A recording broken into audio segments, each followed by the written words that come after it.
Selamünaleyküm, hayırlı akşamlar. Merhaba saygılı ATR telekanalının teleseyircileri. Bugün informasyon programmasına seyredesiniz. Stüdiyada sizler için ben Gülsüm Halilova çalışam ve yayınımızın musafiri bu Kırım Tatar Milli Meclis Reisi Rifat Ağa Çubarov. Rifat Ağa, selamünaleyküm, hayırlı akşamlar. Hayırlı akşamlar hepimize. Adet üzere sizinle haftada bir defa canlı yayınlar alıp barmağa niyetlendik ve yayınlarımızda elimizden gelgence yapamız. Sonki meselelerini ve aktual müzakerelerini sizinle beraberlikte alıp barmağa biz de memnunuz. Aynı zamanda halkımız tarafından da böyle talep gele ve çeşitli türlü suallerini müzakere etmeye bugün de planlaştırdık ve esasen men bu yayınımızı geçenlere Türkiye'de ötkürülgen prezident seçimleri ve onun neticeleriyle başlamaya isterim. Zira eski yanı prezident Recep Tayyip Erdoğan seçildi. 54% reynen oga geçti. O'zining muhalefetçi olgan lider Kemal Kılıçdaroğlu'nu ve malum olgan üzere artık emsiz o'zingizning ve Kırım Tatar milli lideri Mustafa Ağa'nın adından Türkiye Cumhurbaşkanı'na böyle tebrik mesajını açıkladınız. Aslında siz için beklenilgen bir neticeler adı mı? Şimdi birinciden Türkiye vatandaşları kardeş halkımız seçim etti ve birinciden bu seçimden bütün Türkiye'yi hayırlayımız. Elbette farklı fikirler olabilir, farklı adaylar olabilir ama demokrasi ülkelerde işte devlet böyle kurula, böyle idare ediliyor, yönetili böyle. e, Agit teşkilatının raporlarına göre bütün saylavlar demokrasi şeklinde alıp varıldı ve böyle saylavların neticesine böyle zarar edecek böyle yanlışlar korunulmadı ve bu çok önemli çünkü şimdi Sayın e, Recep Erdoğan bugündeki Cumhurbaşkan yeni dönüme saylandı ve 54 kazandı. Söylemeyi istedim ki bu demokrasi saylavlar olduğu çok önemli çünkü bayağı kişiler de başka adayga kendilerin seslerini verdiler. Ama saylavlar temiz olduğu sebebinden hepsi bu saylavların neticesinden razı olacak ve Türkiye inşallah ileri yaxşı adımlar yapacaklar. Ya mına elbette ki biz Ukrayna vatandaşları ve Kırım Tatarlar olarak Ukrayna üzerinden bu seçimlerge bakarız. Elbette biz bu onların ülkesi, ya Türkiye vatandaşlarının ülkesi. Onlarda seçim ötkürüle, pluralizm mevcut, demek demokrasi mevcut. Bunlar hepsi yaxşı, Cumhurbaşkanını seçilir ve ile ahire. Bu onların seçimleri. Ama biz umumen alganda bu seçimge Ukrayna'ga destek közünden bakamız. Ukrayna için bazı bir değişmeler közünden bakamız. Ve hususan men karşılaşan esas suallerden biri bu. İşte artık bir pozitsiya değişecek mi? Hususan Kılıçdaroğlu'nu soraydılar. Değişecek mi Ukrayna'ga istikametinde bu siyaset? Sizin fikrinizce Mına Erdoğan yanı dönemge saylandı. Bir değişmeler olabilir mi ya da aynı şekilde mi politika devam edecektir? Şu vakitcek Türkiye Cumhuriyeti ve Türkiye Cumhurbaşkanı pozisyaları Ukrayna Rusya savaşın bozogunu aldığımız vakit işte Ukrayna devletinin toprak bütünlüğünü destek edilmesi ve Rusya taraftan Kırım'ı işgal edilmesine davrandıklarını tanıması ve inşallah bu pozisyonlar hiç değişilmeyecek ve Rusya hiçbir türlü Türkiye taraftan e, Rusya için bu çok önemli meselelerde destek almayacak, destek görmeyecek. Ondan sonra Türkiye Cumhuriyeti Ukrayna devletine e, bu askeri yardımları yapa ve inşallah bu yardımlar devam edilecek. Ve gelecekte e, Kırım'ı Rus işgalcilerden azat edilmesine Karadeniz e, etrafında barış tiklenmesine Türkiye diğer Karadeniz çetindeki etrafındaki olan devletlerle birlikte Türkiye işte sağlam adımları da gösterecektir. İşte buna umudumuz hepimiz. Çünkü sayıların neticelerine bakmayıp da Türkiye'nin bu komşularına göstergen siyasette hiçbir türlü böyle denişmeler olmayacağını evvelden de bilirdik. Ama şimdi Sayın Recep Erdoğan yeniden saylangan sonra böyle apansızdan beklenilmeyen böyle bir denişmeler olmayacağına rahat olabilir. Hı hı. Çünkü pozisyonu çok yaxşı biline. Yani Ukraynaga binayen olmayacağı aslında Rusya'ya bekleyedik ve çokları dedi ki eğer misal olarak Kılıçdaroğlu gelse Rusya'ya tepkisi reaksiyası daha sert olacak deyip ama artık Putin Erdoğan'ı bilesi telefon açıp hayırladı ona dostum ve ilahri dedi ve bazılarını bileyim hususan Ukrayna'da bu dostum kelimeleri çok sinirlendiriyor. Doğru, bizi de o biraz e, hoşumuza gitmeyi doğrusunu söylesek. Çünkü Putin uluslararası ya da halkara e, teşkilatlar tarafından ve çok ülkeler tarafından e, böyle cinayetçi olarak tanıldı ve ben misal istemez idim ama bütün dünya tarafından cinayetçi tanılgan bir kişi bana selam aleyküm dostum dediği vakit. Ben bunu istemez idim. Hı O hı. sebepten ben eminim bu Rusya'nın durumu deniştiğine göre Türkiye'nin de bu biraz protokol şeklinde gösterilgen sıcaklıklar azlaşacak. Eminim buna. Yani aslında tarihe bakacak olsak ki sizin böyle tahsillerinizden biri de tarihçi, Türkiye tarih boyunca böyle oldu. Yani 2. Can Cengi döneminde bile neytralitetini korumaga, böyle saklamaga tırışkan edi ve çok ciddi baskılarga maruz kalgan edi. Ama eninde sonunda Türkiye her daim sivilizasyon dünyanın tarafında olganını ispatlay ve demokrasi dünya tarafında olganını ispatlay. Aynı şekilde Hitler'ge de cenkleyen etken edi sonunda ve birçok hadiselerde Türkiye o'zining hangi tarafını seçkenini açık bir şekilde belirtti. Bugün bir taraftan iktisadi müzakereler, iktisadi ilişkiler, müttefikleşler var eken de Kennedy Ukrayna'nın ve mazlumның tarafında olganını açık bir şekilde belirtti ve bu cenkte Ukrayna artık zafer kazangan ve galipbeci olarak çıkanından sonra daha da belli olacak benim fikrimce. Ama burada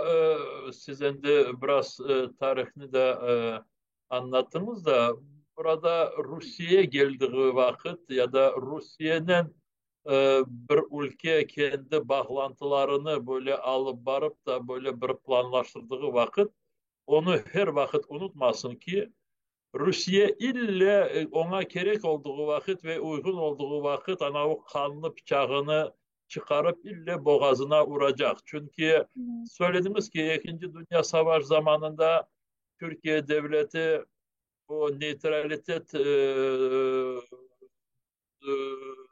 Saklamaga. olduğu vakit elbette Rusya'da Sovyet Birliği tarafından öyle bir zorluklar ya da ağırlıklar olmasın deyip de bunu yapmıştır. Ama Sovyet Birliği'ni bu toktatmadı ve bilesiniz Stalin'in planlarında aslı gelecekti. İkinci Dünya Savaşı'ndan sonra Sovyet askerlerini başka komşu ülkelere karşı yollamasına planlaştırırdı ve bu ülkelerin birinci sırada Türkiye'ydi. Hı Çünkü hı. bu Karadeniz'den Akdeniz'e boğazlar Moskova için her vakit en böyle niyet etken böyle idealarıydı. İşte o sebepten şimdi birisi dese ki Rusya'nın ben aramı biraz böyle sıcak tutayım da yarın öbür gün başıma o taraftan bir bela gelmesin diye düşünecek olsa emin olsun Moskova'dan her vakit bela gelebilir. Bu mında sizden elbette ki %100 razım ve Rusya'dan nasıl da ne bekleyeceğini hiçbir vakit ne yazık ki bilmeysin. Ama Allah'a çok şükürler olsun ki yani doğrunun tarafında çok sayıda ülkeler var ve artık onlar da anladılar ki Ukrayna'ya yardım etmek gerek. Ukrayna'nın yanında olması gerek. Çünkü eğer Ukrayna bu cenkini kaybetse bütün diktatör ülkelerinin yarın öbürsü gün ne yapacağını kimse artık to'xtatib olamaz ve bilmez. Şimdi mında Ukraynaga qaytmaga isteyim çünkü sonki kunlari malum olgani uzra sizde bunu o'zingizning Facebook sayfangizda hem Telegram sayfalaringizda yazasiz, bildirasiz, bilgilendirasiz vatandaşlarimizni. Haqiqatda roket saldırıları, füze saldırıları çoxlaştı. Sonki vaqtlari xususan Rusiya amaç olarak, maksat olarak Kiyevga saldıra ve Kiyev vilayetinde demek roketler saldırılar çoxlaşa. Sizin fikrinizce bu gibi aktifleşmenin sebepçisi ne olabilir? Çeşit türlü burada böyle versiyalar var. Ben kendim de böyle gerçekten söylesem de hangisi doğru olganını da böyle çok bilmeyim. Bir taraftan e, bu raketlerinin saldırılması onlara böyle askeri meselelerini çözmek için çok yardım yapmay. Çünkü e, o raketlerin çoksu havada da yok edili ya da bu raketler ya da Heran diyen ana bu pilotsuz uçaklar çoksu onlar havada yok edili. Ama ikinci taraftan bana göre işte Rusya biraz böyle ataklardan işte bu Ukrayna tarafından hazırlanan bu işgal edilgen toprakları azat edilmesini biraz toklatmaya davranan gibi bana görünüyor. Hı hı. Çünkü bazı yerlerde bu Odessa, Dnipro, Zaporojye taraflarda elbette anlaşılan ki o taraflarda askeri güçler de toplanılan yerleri ve o yerlerde belki de böyle biraz zararlar etmeye tırışa bu Moskova ama bana ben bugün Kiev'de bana şimdi ben Kırım Tatar Milli Meclisi'nin ofisinde saat 11'lere de mi ne 12'lere yakın bana balkonumuzdan biz burada Kiev'in üstünde raketler birbirlerine karşı e, böyle patlattıklarını gördük. Hı hı. İşte neden bunu şimdi bu taraflara yaparlar? E, Diyeyim de işte belki de bizim Ukrayna devletimizi daha çok ziyade böyle işte zayıfleştirmek, buradaki toplumu korkutmak, askeri taraftan o kadar gerekli olganını ben bunu görmeyeyim. Ama belki başka versiyalar da vardır. Şimdi bilesiz olar iş sebebinden men bu Rus Telegram kanallarını takip etmek mecburiyetindeyim. Bilem siz de bakasınız bazen. Olar deyler ki işte bu roket saldırıları mahsus patriotlarını yok etmek için yapıldı. Yok bugün 20 patriot uruldu. Tunevin 5 patriot uruldu ve bu Solovyovska beyvalar korunuşka göre bu roket saldırılarının sebeplerinden biri de aynı zamanda o'zining böyle sanki muvaffaqiyatni gösterip Batı silahlarının yok edilmesini bildirmek için yapılan. Yok, anlaşıldı ki bu raketleri ya da bu İranistan'dan Rusya'ya yollanan ve Ukrayna'ya karşı kullanılan uçaksız bu pilotsuz uçakları e, yıktırması, düşürmesi bedava değil, çok pahalı, gerçekten de pahalı. Ama şimdi kaç kere sonki aylar içinde bu Batı ülkeleri tarafından seslendirilmişti.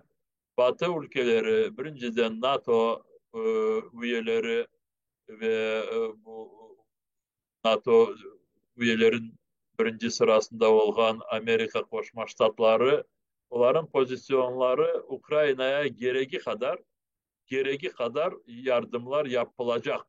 Ve burada anlaşıldı ki Rusya'nın potansiyeli bu Birleşmiş Batı ülkelerine baktığımız vakit Rusya'nın potansiyeli o kadar fazla değil ve şimdi bu potansiyelleri ölçecek olsak kimin raketleri ziyade, kimin masrafları yeterli. Elbette Rusya burada kazanmayacak. Onu da yaxşı olar bilirler. Hı hı. Aynı zamanda bilesiz en çok laf etilgen sonki zamanları mesele bu Belgrad oldu. Bu aslında planlaştırmagan mesele ama sizden öğrenmege isterim sizin şahsi fikirlerinizni. Demek bu Belgrad'a Rusya'nın bir vilayetine saldırı yapıla. Ozını demek Rus gönüllü korpusu veya Rusya'ya azatlık degen askerler ozını ilan etip Rusya'nın mevcut diktatör iktidardan kurtaracağını belli eteler ve böyle gaye koyalar. Rusya'ya kireler, bazı topraklarını boşaltalar. Ve hatta Ukrayna'da böyle memler bile peyda olmaya başladı. İşte BNR ve ilahri deyip. Siz aslında bu vaziyetke nasıl bakasınız? Sizin fikrinizce bunda bir can var mı? Yani bir şey çıkacak mı bu faaliyetlerden? Şimdi bilirsiniz cenk devamında ya da cenk ettiği vakit her bir düşmana karşı böyle adımlar yapılabilir ve zararını görmeyeyim yani buradan faydası da inşallah olabilir. Birinciden böyle bir psikoloji, duygu tarafından çünkü oradaki yaşayan insanlar da Cenk'in ana bu bir senedir 9 sene devamında korgen taraflarını da anlasınlar. Hı hı. Cenk'i böyle bir tek divanlarında, televizyon kanallarından, ekranlarından böyle öğrenmesinler. Ve ben istemez edim. Birisinin evine, azbarına bu ateşler gelmesin, patlamalar olmasın. Ama oradaki Rusya'daki millet Ukrayna'ya karşı böyle e, raketler ya da bombalar düştüğü vakit çok kıvanç olganlarını da gösterirler. İşte biraz kafalarına, akıllarını toplasınlar. Ne diyeyim burada? Ben böyle bu raid diyecek işte bazı böyle girip çıkması var orada. Ben bir begenen yerim var. E, Bir jurnalistler soramıştılar. Dediler ki bu silahları nereden aldınız? Hı hı. Yoksa Ukrayna ordusu size verdi, yoksa Amerikanlar verdi. Bu Rus askeri de Rus değil işte Putin'e karşı olan e, etnik Rus askerleri dediler ki ya bilmiyorsunuz yoksa Wayentork'larda istediğimiz şey var. Aynı bu Putin 2014 senesi Kırım'a bu dersin ki bilgisiz askerler girdiği vakit ondan hatırlarsanız soramış edirler. Ya o askerler Rus urbalarında, Rus silahları kollarında Putin demişti Wayentork'ta her bir şey var. Şimdi onun başına gelecek bu Hı hı. Wayentork. Hem yakşı olup gelecek ve Allah versin de tez o kadar ursun da ve e, bu yapacak cinayetlerine yetiştirmesin. Umut etemiz ki öyle olur. Mına laf etmege esas sizden planlaştırganımız mesele bu elbette ki Kırım, Kırım'daki vaziyet ve Kırım çerçevesinde etrafında laf etilgen, muzakere etilgen sonki hadisiler.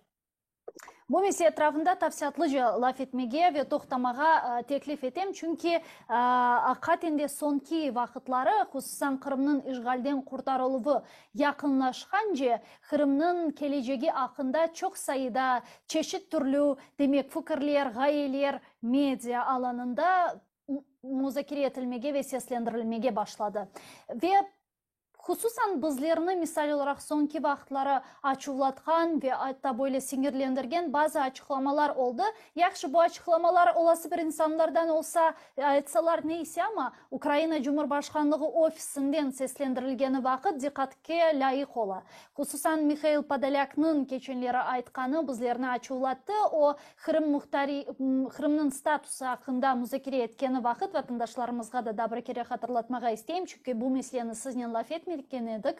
Baştan almağa isteyim. Dedi ki işte Kırım'da muhtariyet olmaması zarur ve milli azınlıklar etkenlerini alması gerek. Çünkü Ukrayna halkının simpatiyasılarına layıklar. Bunda iki mesele meydana geliyor. Bir, milli azınlıklar ve tamır halklar birbirinden farklı olganını anlamagan siyasetçiler Cumhurbaşkanlığı ofisinde ne yapa? İki, bu muhtariyet meselesi, milli territorial muhtariyetinin verilmesi hakkında biz çok zamandan beri aytamiz, ama hatta bu statusunun biri verilmesi gerek olmaganını ayta. Bu mesele etrafında sizin fikirleriniz. Buyurunuz.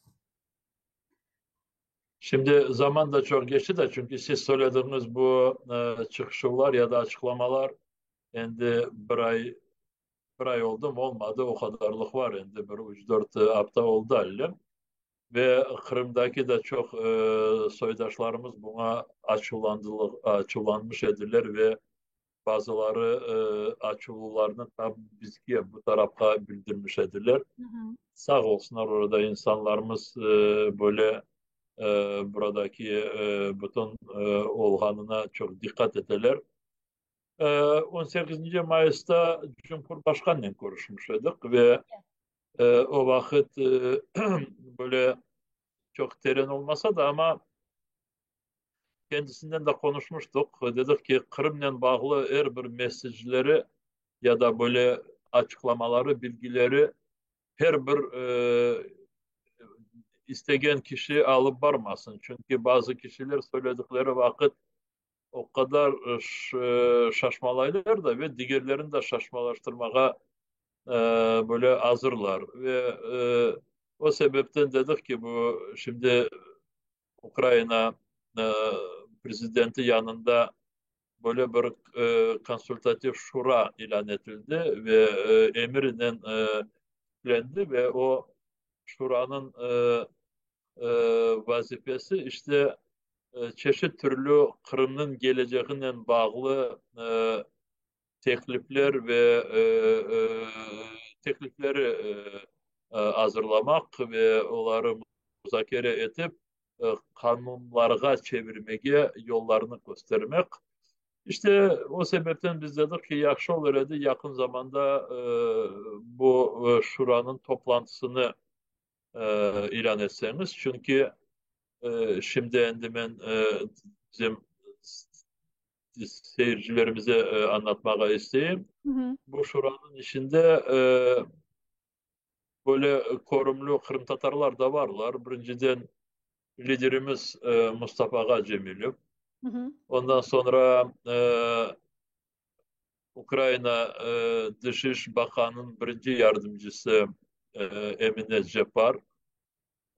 Ukrayna Prezidentin Kırım'daki temsilcisi Tamila Taşova. Ukrayna bu fondun rehberi Rüstem Umerov. Aynı zamanda Kırım Tatar Milli Meclis Reisi. Nariman Celalı da böyle simbolik olarak hapiste olsa da bu e, şuranın azası olarak prezident imzaladı ve biz eminiz Nariman ne kadar ona böyle zor olacak gibi görünse de ama kendi fikirlerini hapisten buraya mutlak bildirecek Nariman. Bizim için çok önemli böyle bir simbolik adım yapıldığını. İşte orada 6-7 kişi Kırım Tatarlarından bağlı varlar. Ve inşallah bu konsultatif şurasının toplantısında biz bu Kırım'ın statüsü e, bakılır ve bu Mikhail Podolyak ve onun gibi diğer siyasetçiler söyledikleri chatte kalır deyip böyle ümitimiz var ve ona çalışıyoruz. Ama diğer taraftan mına sizin fikrinizce bu gibi açıklamalar, siz siyasetke ömrünüzü bağışlagan bir insansız ve bilesiz ki siyasette öyle boften yerge böyle sözler çıkmay. Sizin fikrinizce hakikaten mi işte çıka ama çok sirek. Hakikaten mi Podolyak sabah uyandı böyle açıklama yapma kararı aldı ya da sadece bazı fikirlerini retransle etti? Şimdi Kırım'la bağlı çeşit türlü böyle düşünceler, varyantlar var ve bakınız bu savaş ketken zaman e, böyle keskinden de işte böyle olacak da ya ikinci adım böyle yapılacak, üçüncü adımın yerinde işte bunu çizecek demesi biraz zor ola ama e, doğrusu onda ki Kırımlı şimdi hepsi konuşa. Çünkü bir taraftan 24. fevral 2022 seneden sonra e, bu Rusya, Ukrayna, Cenk'in bu sıcak böyle bir fazası ya da işte bölgüsü böyle e, başlangan sonra Kırım azat edileceği endi görünüyor da endi hepsi buna eminler. Hı hı. Ve anlaşıldı ki bu kadar endi Ukrayna'ya karşı Rusya tarafından yapılan cinayetlerden sonra Ukrayna endi e, böyle bir anlaşmaların bu meselenin e, ya da savaşını toktatmasına hiçbir razı olmayacak. Çünkü anlaşma ne dediğimiz vakit hemen Rusya'nın istekleri korunuyor. Rusya'nın istekleri işte zapt etken toprakları onun kontrolünde kaldırmak ve birinciden Kırım'ı kaldırmak. Şimdi anlaşıldı ki Ukrayna e, toprak bütünlüğünü ve sınırlarını eskiden gibi ki dünya tarafından tanınan sınırlarını tıklayacak. Hı hı. Ve Kırım Ukrayna devletinin kısmı olarak kendi işte bu devam edecek ve şu sebepten Kırım'ın statüsü nasıl olabilir? Çünkü biz bunu biraz belki de evvelden konuşmuştuk. Bu Cenk vaktinde avtonomiya kelimesi, muhtariyet sözü çok insanlara şimdi böyle bir risk gibi ya da böyle bir korku gibi görünüyor. Çünkü avtonomiya kelimesinden çok insanlar separatizm kelimesini çıkarırlar. Hı hı. Elbette bunu şimdi Ukrayna toplumuna yakşı edip anlatmaya gerek. Ama bu tek toplum anlamadığı sebebinden de geri daha çok gerçek söyleyecek olsak Yeah. Ukrayna'da avtonomiya olmasına e, böyle taraflı kişiler az değiller ve o sebepten bu kişilerden elbette biz kendi böyle tartışmaları başladık. Ama burada ben birinciden Kırım'daki yaşayan semedeşlerimizge söylemeyi isteyeyim. Buradan böyle çok soğumaya gerekmiyor. Ve bazıları da bu tartışmaları bakıp gene de başladılar böyle bir panik şeklinde gelmeye dersin ki işte ben çok şeyleri böyle anlatmaya belki de gerek yoktur ama işte kara köpek, beyaz köpek ya da bilmeyin başka bir şeyler uyduralar. Burada hiçbir türlü e, böyle büyük böyle bir panika için birisinde bir sebep olmasın. Bizim şimdi milletimizin başına gelgen bu bütün acılardan birinci sırada Rusya Kırım'ı işgal etkeni ve Rusya Kırım'ı kontrol etmesini devam edecek olsa milletimizin hiç geleceği yok. Öyle de binlerden insanlarımız gene de bütün dünyaya dağıldılar. Çünkü Rusya orada bütün yapkanını hepsi Kore ve şimdi de genç erkeklerimizi kendi ordusuna e, mecburi çağırıp onları orada cinayetke sokmaya tırışa. Hı O hı. sebepten bizim şimdi okulumuzdaki olan bütün bu zorluklardan birinciden Rusya ve Rusya Kırım'ı Kırım'dan kovuluşu gerek ve bunu tek Ukrayna devleti yapacak. Bizle beraber, milletimizle beraber, halkımızla beraber. Ukrayna devleti de şimdi demokrasi yolundan e, e, böyle faaliyetini alıp varmasına çok tırışa.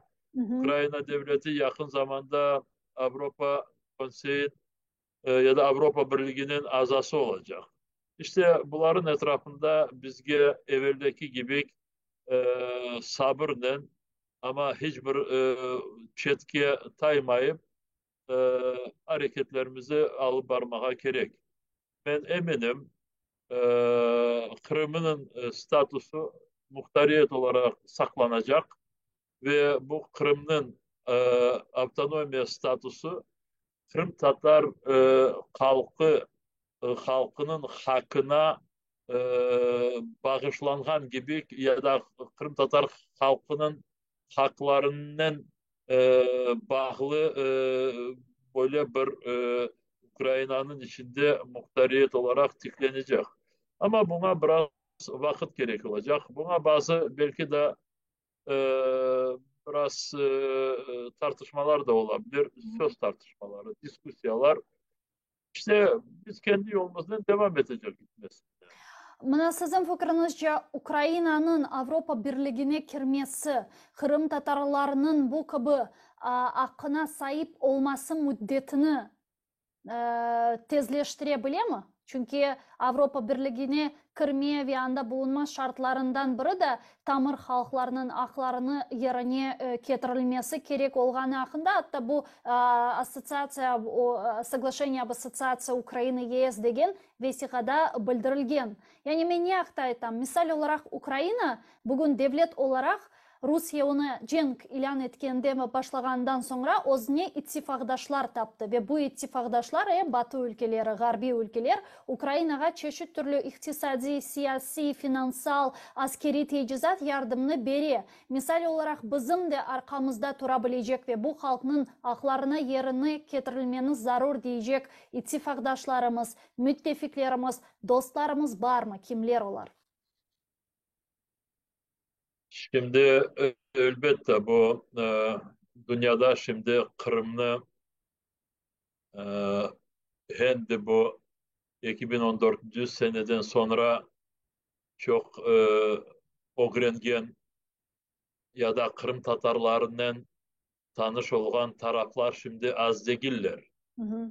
Ama şimdi bakınız bunu da böyle bir anlamaya gerek ki dünya siyaseti her vakit bu canlı böyle bir şey gibi görünüyor ve siyaset her vakit devam ede ve bu devamlıkta değişebilir, yeni duygular peyda olabilir, e, yeni fikirler doğabilir ve bu fikirler, duygular değiştikleri vakit e, bu bizim milletimiz de davranması öyle oluşu gerek ki bütün dünyaya hem kendisini daha çok ziyade bildirmesi ve bildirdiği vakit de böyle bir anlaşılacak şekilde tanıştırması.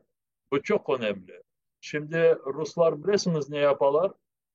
Şimdi Ruslar oradaki Kırım'da olan bazı bizim aramızda kendilerine yakın olan insanları çekip alırlar ve onların ağızlarına kendi istediklerini doldurarlar ve onların sesleriyle, onların yapkanlarıyla şimdi Kırım Tatar milletini dünyaya dersin ki Rusya'ya çok böyle sıcak, yakın olan bir millet olarak göstermeye çalışıyorlar. Şimdi ben biraz belki gelecek haftada e, bu Hollanda'ya uluslararası Birleşmiş Milletler yanındaki mahkemeye gittim. Hı hı. Orada işte Kırım Tatar Milli Meclisi yasaklandığı ve Kırım işgal edilgen Kırım'da Rusya hükümeti, devleti Kırım Tatarlarga mahsus alıp bargan ya da yapkan bu baskınları orada mahkeme baka orada ve bu mahkeme oturumun zamanında şimdi Ruslar tarafından bazı böyle anlatılgan yazılar var ve bu yazılarda Kırım Tatarların adları, soyadları var. Ne şimdi onları söylemeyeyim, daha Hı mahkeme olacak. Ama son mahkemede son açıklayacak. Şimdi Kırım'da bazı bizim kişilerimizi alıp Rus taraftarlarını, Rusya taraftarlarını, onların çalışmalarından milletimizin bu pozisyonunu, milletimizin e, bu haklarını düşürmek için Moskova çok davrana. Ve o sebepten şimdi bizim bu durumda yapacağımız Rusya devleti işgalci bir devlet ve Kırım'dan olar kovuluşu gerek. Bu birincisi. hı. İkincisi, Kırım Tatar milleti Rusya işgalcilerini destek etmedi ve etmeyecek. Bunu da çok yaşatıp göstermeye gerek. Her bir taraftan. Mekteplerden başlayıp hayatın başka böyle yönelişlerine de e, bağlı. Ve üçüncüden elbette e, bu Rusya'nın askerliğinde ya da Rusya'nın orada tiklengen organlarında çalışkan insanlarımız olmayışı gerek. İşte söylemeye istediğim bu şimdi Kırım'ın geleceği, Kırım Tatar milletinin geleceği e, o kadar şimdi böyle daha çok ziyade aktüelleşecek ki ve her bir bu meselelerin içindeki olan tarafının kendisinin hem rolü var hem kendisinin yapacağı var. Bizim yapacaklarımız az değil. Bizim yapacaklarımız öyle bir hareketlerde olmak ki öyle Allah göstermesin oturup da beklemek ne vakit Kırım'ı azat edecekler de ne vakit bize muhtariyet verecekler. Böyle eğer insanlarımız düşünecek olsalar biz çok şeylerden becermek. Ama işte her bir e, her bir meselede Rusları oradan kovmak için yardımcı olmasını insanlarımız düşünsünler. Dışarıya gitken kişilerimiz Ukrayna sınırlarına gelip burada yardımcı olmaya tırışsınlar. Nege yardımcı? Bize de gel. Hı hı. Vatanımıza, Kırım'ı azat etmesine. Burada şimdi yüzlerle Kırım Tatarları orduları da Ukrayna ordusunda ve ayrı ayrı böyle askeri toplumlar da var. Kırım askeri bölgesi var. Ya da Noman Çelebiçkan isimli askeri böyle bir tabur var. Daha kurulacak. Yeni soyları kurulacak. Ama bu askerlerin içinde bizim vatandaşlarımız ne kadar çok olsalar o kadar çok milletimizin geleceği e, böyle beklediğimize yakınlaşacak. Bu söylediğim şimdi çok önemli. Ben bu meseleleri her vakit söylemeyeyim ama Kırım'ın geleceği ve Kırım Tatar milletinin geleceği Kırım Tatar milletinin bugün davrandığına o kadar çok bağlı ki bazıları bunu belki daha sezmediler. Hakikaten de yapılması gerek olan çok işler var ve onların yapılımını da yavaş yavaş görüyoruz. Misal olarak Tamil halklar ile bağlı kanun kabul edildi ve onun işke ne vakit işke kireceği hakkında sorular da sualler da geliyor. Benim bilgenime göre bu karar bu kabul edilgeninde demek ki 21 senesi 6 ay verilген edi для имплементации этого закона. И в частности, речь о создании нормативно-правовых актов в рамках правительства. Yani 6 ay verilген edi ama cenk başladı ve benim anlaganyma göre biraz uzadı, doğru mu? Yerine getirilmesi maddelerinin. Yok, şimdi onlar yapıldı her bir şey. Şimdi biz de Kırım Tatar Milli Meclis adına bana bu günleri biz bütün dosyalarımızı yani hazırladık demeye mümkün. Arkadaşlar da sonki çalışmalarını yaparlar, verilecek. Ve burada Kırım Tatar Milli Meclisi tanılacak. Burada hiçbir türlü mesele yoktur. Kanun boyunca. Çünkü kanun boyunca bu tanındı ama bazı prosedürler var. Böyle bürokrasi prosedürler ve bunu da şimdi geçerek. Şimdi başka meseleler de çözülür. Misal için e, dilimizi canlandırmak, daha bilmeyeyim başka meselelere bakıla. Ama her bir taraftan şimdi e, böyle gerçekleştirecek olsak hepsi Kırım'ın azat edilmesine bağlı. Çünkü orada milletimiz ve aynı zamanda oradaki zorluklara, baskınlara bağlı oradaki soydaşlarımız da biraz dışarıya da dağılalar, oradan çıkmaya, gitmeye mecburlar. Ve şimdi ne kadar Kırım'ın işgal edilgeni devam edilse o kadar bizim için daha çok böyle zararlar olacak. Milletimiz için daha çok zayıflayacak. O sebepten işte Kırım azat edilmesi birinci sırada. Hı hı. Ama Kırım azat edilgeni zaman bu Kırım'ı azat etken kişilerin arasında bizimkileri de korumlu şekilde oluşu gerek. Bu çok önemli. Bet sonra eline mesuliyetini almak gerek olacak ve Kırım'ın asıl sahipleri Kırım'a sahip olması gerek olacak. Bunun için ise bugün mında insanlar hazırlanmalı. Benim bilgenim demek bu kadrovi rezerv meselesine yavaş yavaş sizinle beraber geldik. Çünkü bu hakikaten çok mühim. Hem işgal edilgen topraklar boyunca nazirlik hem de Kırım'da Ukrayna prezidenti temsilciliği bu meselenin uğraşa ama sizin fikriniz nasıl şekilde olmalı? Yani elbette ki Kırım'dan binlerce insan gerek olacak. Anda çalışacak binlerce insan memuri organlarda olsun, yerli organlarda olsun ve ilahire. Bunların hepsi demek mında mı hazırlanması gerek Ukrayna ana kıtasında mı ya da kendi anda çalışan insanlar da dahil edilmeli? Burada şimdi bu çalışmalarda daha çok böyle biraz açıklanmayan şeyler de var. Bu mahsus açıklanmayan değil de çünkü e, e, burada tartışma dediğim vakit diskusyalar kedi. Her bir taraf konuşa çünkü birisi de bilmey nasıl gerçekten olacak. Çünkü e, bizim hayatımızda Kırım'ı e, birinci sefer işgal ettiler ve inşallah birinci seferde azat edecek. Ve azat edilgeni vakit nasıl orada olacak daha çoksu böyle gerçeğini bilmeyi. Böyle düşünürler kişiler. İşte bana oraya varsak bilmeyeyim o kadar işçiler gerek ya da bilmeyeyim oradaki e, organlarını idare edecek kişiler. Çünkü oradaki 9 sene işgal devamındaki yetişkin kadrolar zayıflık bazılarda burada Kore. Ama Kore şimdi her bir böyle detaylarını biz e, böyle açıklamaya becermek ve belki de e, o kadar ihtiyaç da yokturdur. Öyle değildir. Neden?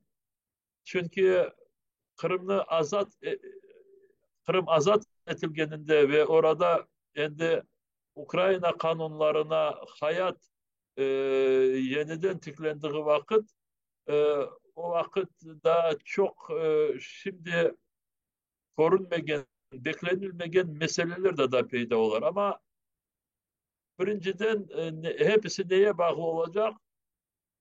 Benim pozisyonumu yaxşı bilirsiniz ve ben bütün bu hükümetinin toplantılarında bunu her vakit açıklayayım. Diyeyim ki Kırım'da yüz binlerce kişiler Ukrayna vatandaşlığından uzaklaşmadılar ve Kırım'da Ukrayna devletini bekleyen yüz binlerce orada kişiler varlar. Onlardan işte Kırım Tatar soydaşlarımız ya da Kırım Tatar halkının çoksu ve etnik Ukraynalılar ve elbette onlar mutlak e, Kırım'ın organlarında birinci haftalardan başlayıp çalışmaya onların hem hakları var hem gereği var. Bu bizim pozisyonumuz burada. Hı hı. Ama aynı zamanda başka fikirler de var. Ve o sebepten şimdi Kırım'daki olan kişilerge benim tarafımdan tek bir ricam var. Adamlar lekelenmesinler. Çünkü yarın bir gün Kırım azat edildiği vakit işte yetişmiş bir kadromuz olabilir. Ama bilmeyeyim işte bir türlü lekesi vardır. Leke demek nedir? İşte düşünmedi vardı bu Rusların bayrakların dibinde bir şeyler yaptı ya da bir yerde söze çıktı ya da bilmeyeyim işte çeşit türlü Rusya'nı orada göstermek için, maktamak için tedbirlerde iştirak etti. İşte insanlarımız hiç lekelenmesinler de ve Ukrayna oraya yakın zamanlarda geleceğini bunu hepsi orada düşünsün. Ya mına sonki vaxtları artık bu seferberlik çerçevesinde vatandaşlarımızın orduğa çekmeleri biraz azlaştı mı? Yani bu müddet devamında Rus ordusuna ketmek mecburiyetinde kalgan veya ketip ketmegen ve mesuliyetke çekilgen vatandaşlarımızga dair bilgiler neden ibaret?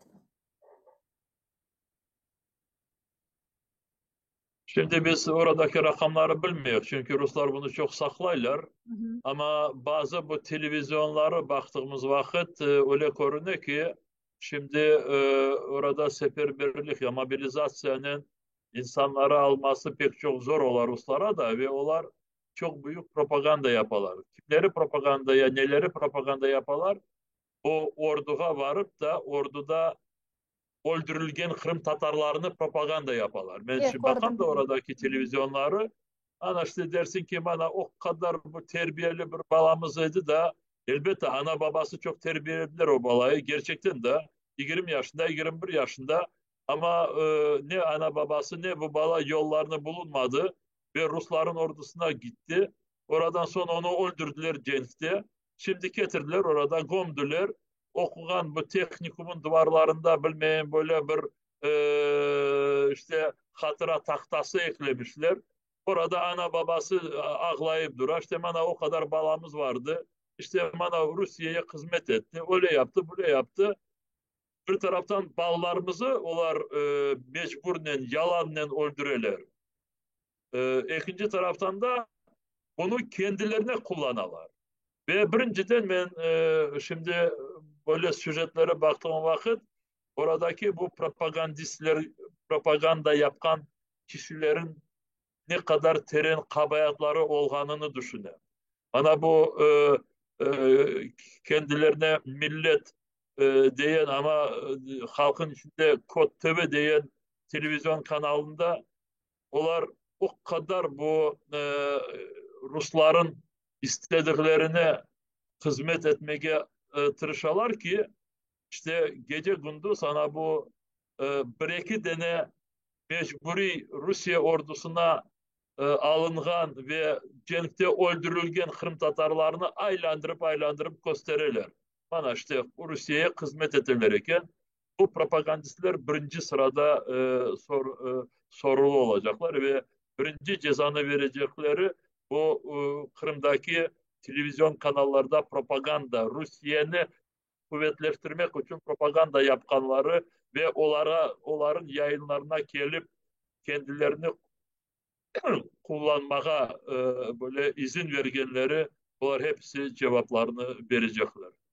En acısı olan şu ki bu sözde özünü Kırım Tatar deyip adlandırgan kanallarda gençler çalışa, Kırım Tatar gençleri çalışa, 25-30 yaşlarında ve ne yapkanlarının bile galiba farkında değiller çünkü düşmanga çalışalar ne yazık ki. Ne kadar da medeni işte işlerine uğraşamız deseler de Rusya'nın kanları parası için çalışalar ve bu hakikaten de çok böyle aciz ve çok acınıklı bir vaziyettir. Ve hususan bu orduğa ketken men hatta böyle taş gördüm. Bilmiyorum siz gördünüz mü? Böyle taş koyganlar işte Kırım Tatar bir balasının adı vesaire cesareti, cesurluğu Rus ordusu tarafında olgen ama Allah'a şükürler galiba böyle insanların rakamı çok değil, çok az. Yok, onlar çok değiller ama televizyondan kullanıp işte onları çok olganı gibi göstermeye tırışıyorlar. Elbette onlar azlar. Belki 10 kişi yokturdur. Ama bana o da çok böyle bilesiniz ağır geliyor.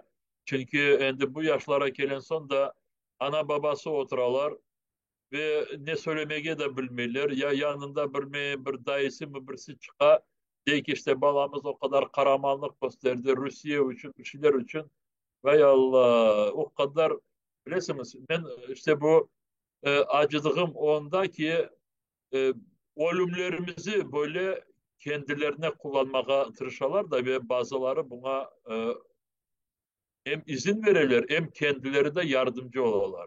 Bana bu yardımcı olanlar işte bu kendilerine jurnalist ama gerçekten de propagandist olan kişiler Hı hı. yardımcı olurlar ve onlar değil de yarın öbür gün hepsi sorumlu olacak.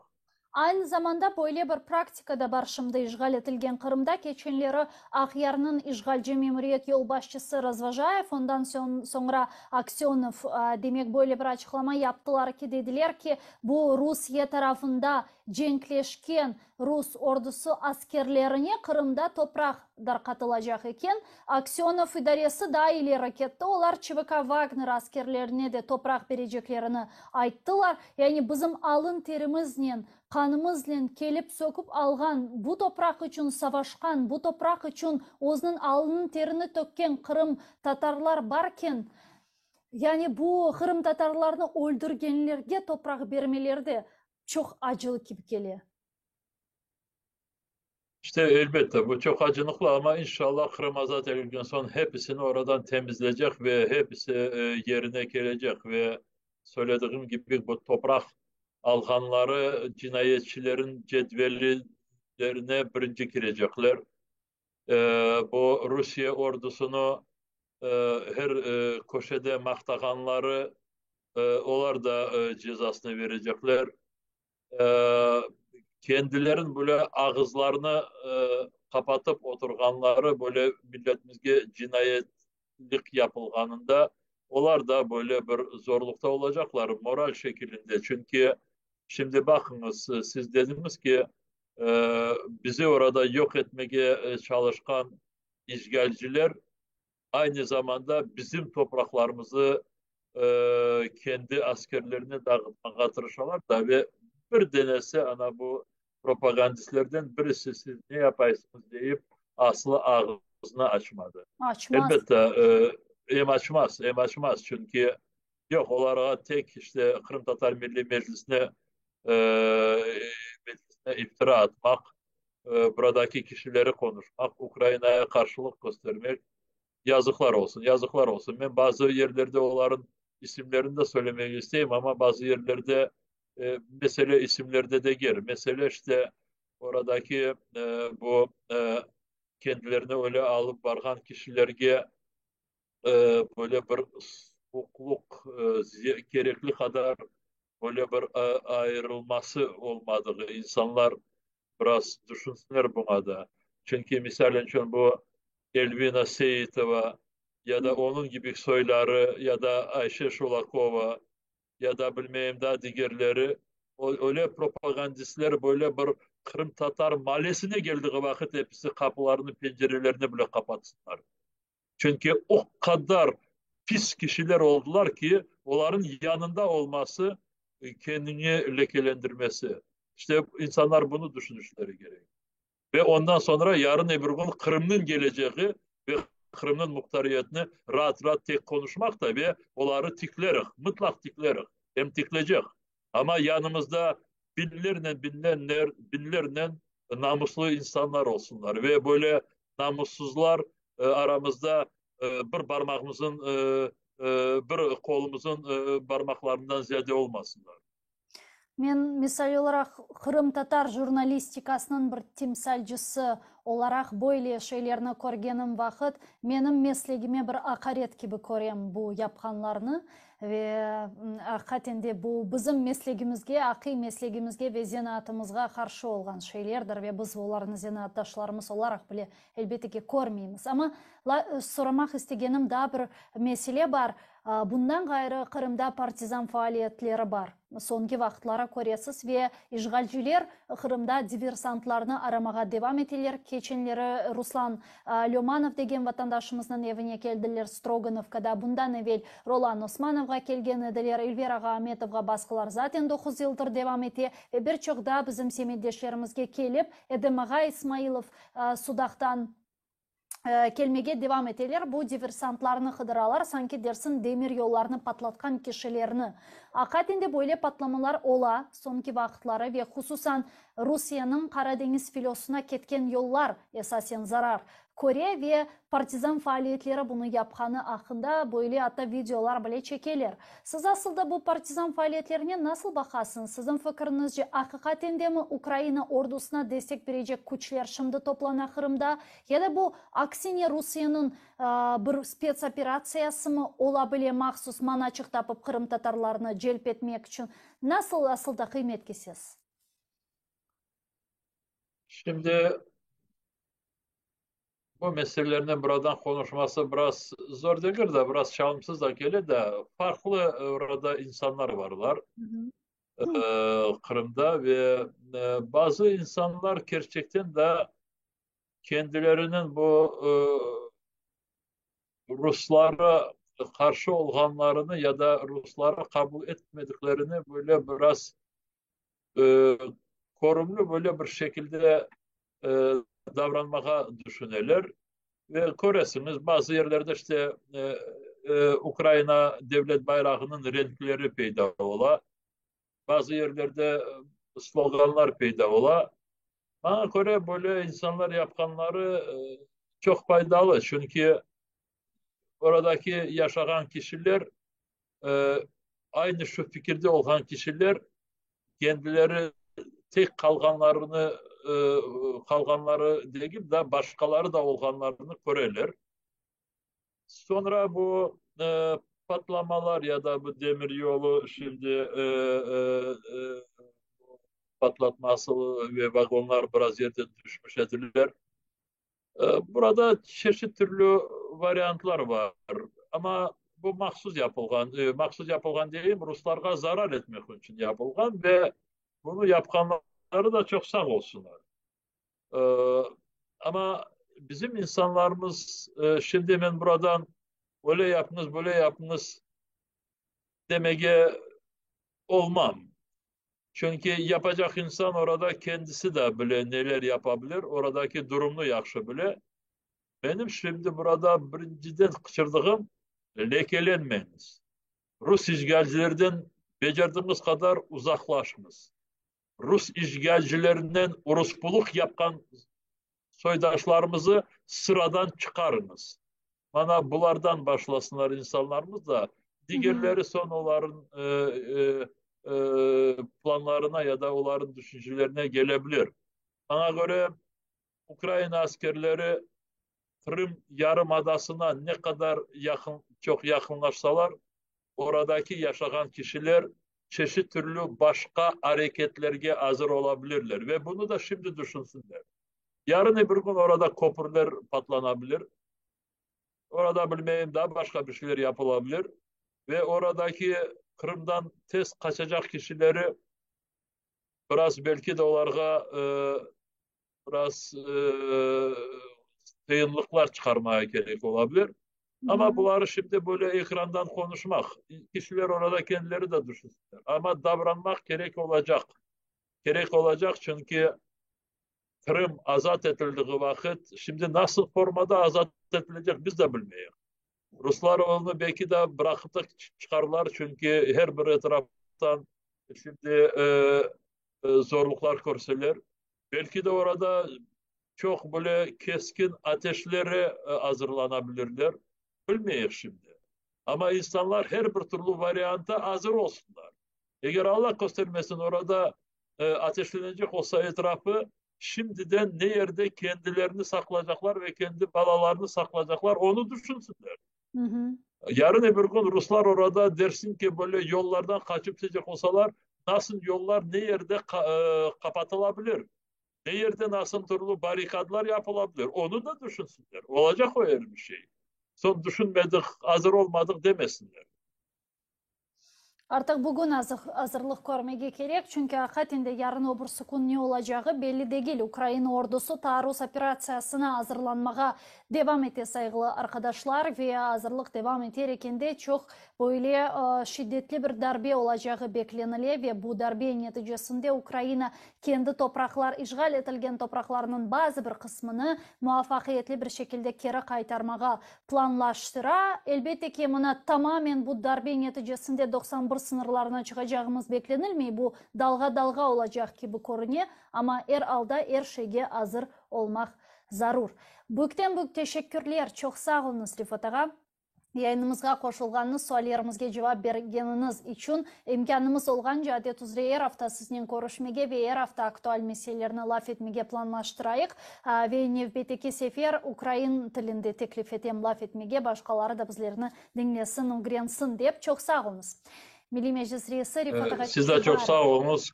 Siz de çok sağ olunuz. Gelecekte hepsine yaxşı günler olsun. Çok sağ olunuz. Milli Meclis Reisi bize canlı bağdaydı sayılı arkadaşlar. ATR telekanalının ekranları başından ayrılmanız. Görüşkence.